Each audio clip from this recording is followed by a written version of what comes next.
For a long time, we associated feminism with the political left, but in recent years, the rise of a new identity-obsessed intersectional politics among left-wing thought has left many feminists disillusioned with their former allies. Left-wing feminists such as Julie Bindel and Suzanne Moore now regularly write for right-leaning papers because their views are no longer palatable for those who run publications such as The Guardian or The New Statesman.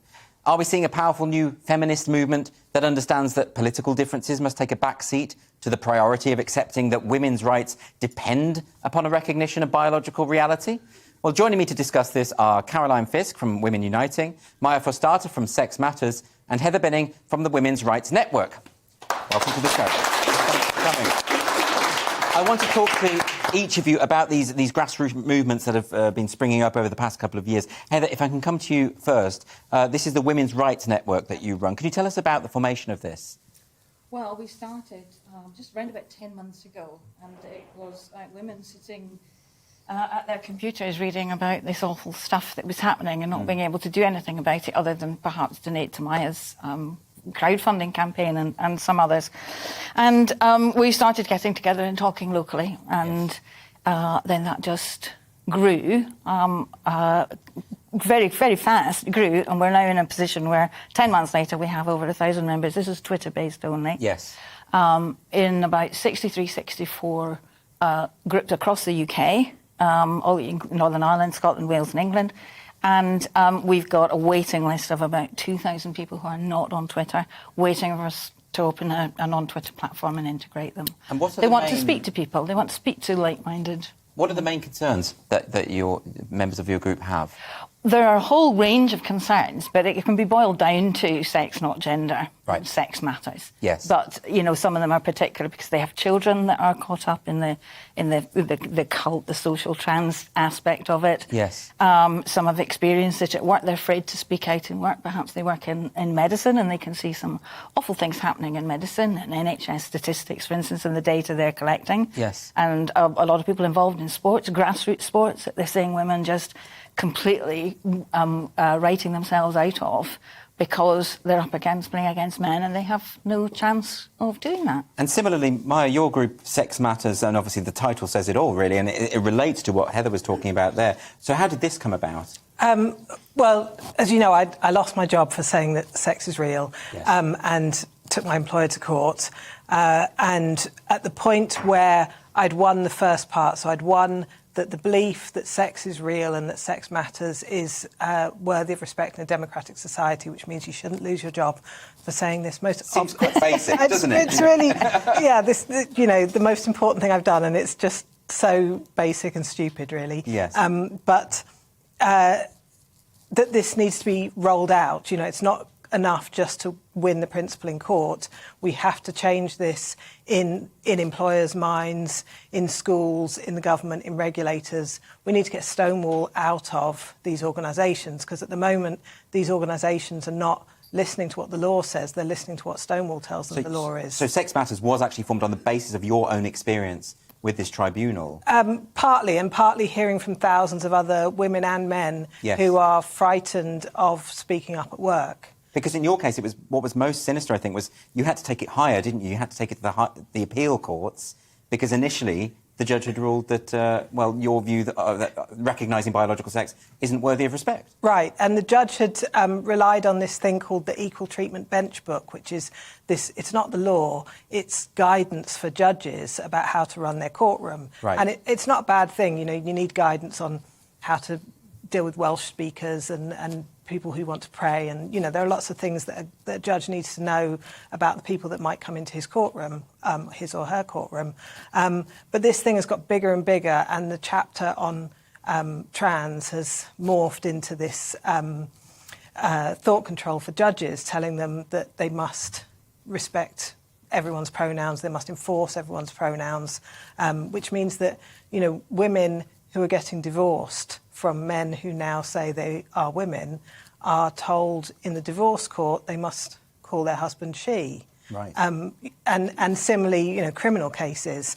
And so that was what influenced, I think, my judge. You know, he'd been told, he'd been trained that that's what, that's the way to run justice. Yes. And so then I was there saying, but that this isn't true. Right. And now they've revised that somewhat. It's got quite a lot of my case in it now. So, and just to come to you, Caroline, so, and your group, Women Uniting, that is you are specifically, because you come from a Conservative background. OK, so I'm Conservatives for Women. Yes. And Women Uniting is sort of a meeting point for women in all of our major political parties. Yes. So the Lib Dems, Labour, Greens, we've even got people from the Communist Party, Women's Equality Party, women in all of these parties saying we've absolutely got to work within our own parties to re-establish sense. I mean, that's strange bedfellows, isn't it? These people who would have been absolutely locking horns years ago, now finding this common ground. This is fascinating. Well, I think it's because, this stuff is foundational. We know that sex is real. We all know that. I think, as I've said before, I think everybody in the debate knows that, both sides. So what would you say to... Stonewall would claim that what they are trying to do is simply uphold the rights of marginalised individuals. What would you make of that claim? I think they are overriding the rights of other groups. And that's where they've made a mistake. Instead of saying, let's meet as equals, let's look where rights might collide and let's find solutions, they have pretty much started to say that gender identity and people who identify with gender identity, that their rights override women's rights. So Stonewall's position is that trans women are women, and their position is that trans-identifying men must be allowed into women's bathrooms. So that's a very direct conflict of rights. And Stonewall have been very clear which side they're on, and that's not upheld with law in this country. Do you think, Heather, that you are making progress? Do you think things are going well for your various movements? Yes, I do. I think the Respect My Sex campaign that the three of us have been running since the election campaigning started, just at the beginning of April, and will end this Thursday, in the short term anyway, has really cut through. I think it's ridden on a wave of a huge number of things that have been achieved and done. Amaya's case, other cases in courts, things getting, highlighted. And I think we're really cutting through. We're hearing from some sort of feedback or letters back from councillors that have been written to.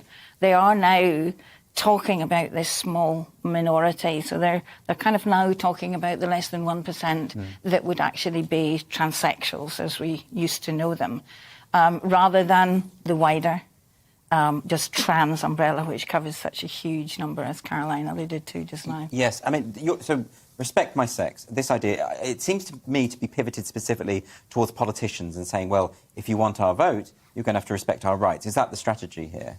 Yes, the first thing is politicians need to be able to say what a woman is. They do struggle with that. They do. Yeah. It's boiled down to, asking on the doorstep, can a woman have a penis?